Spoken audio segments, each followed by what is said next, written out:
Hello sismeli, makadi zvenyu?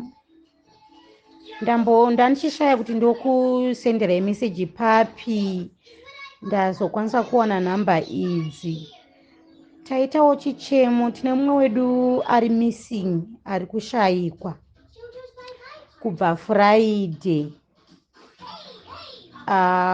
wekuAnnadale muno muJoburg kunzvimbo inonzi Annadale. So kuya kwamuri kutsvaga kubatsirwa kuti pamwe mukatibatsirawo kushambadza mumwe wedu anokwanisa pamwe kuwanikwa nekukasira pamwe vasati vamita zvavanenge vamita.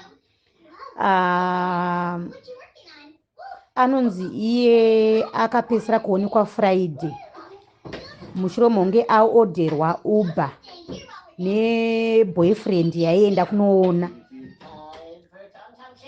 then haana kuzodzoka kubva ipapo.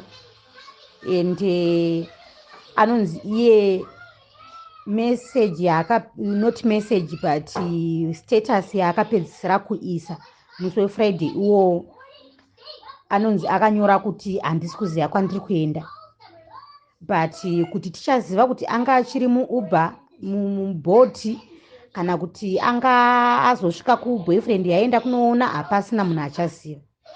So fanyaya yakaripotwa kumapurisa kune magroups nemagroups evanhu vari kuAnnadale ikoko kuhama neshamwari vari kuzamawo nepavanogona napo kutsvaga. Then kuCLC kwakaendwa, anga achishandisa line reCLC vachida kuti vanokumbira kuti pamwe ringatrekwe, vakabva vati vanoda ripoti yepolisi ramhene officer in charge vari kuita nezvekesi iyoyo. Handisi yangu kuti ipapo zvakazofamba sei.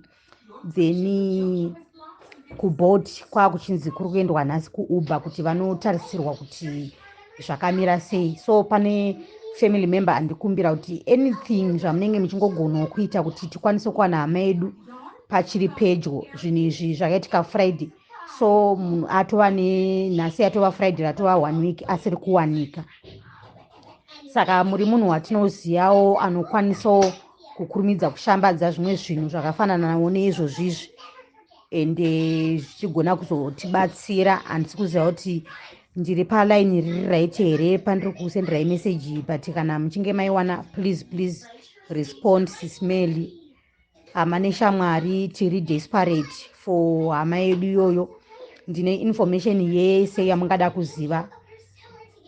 Kana kuri kuti munenge makwanisa kuwana meseji yangu iyi mandipindura please. Sorry nekuita audio, ndaona kuti ndinyore mashoko acho akanyowandisa. Thank you so much.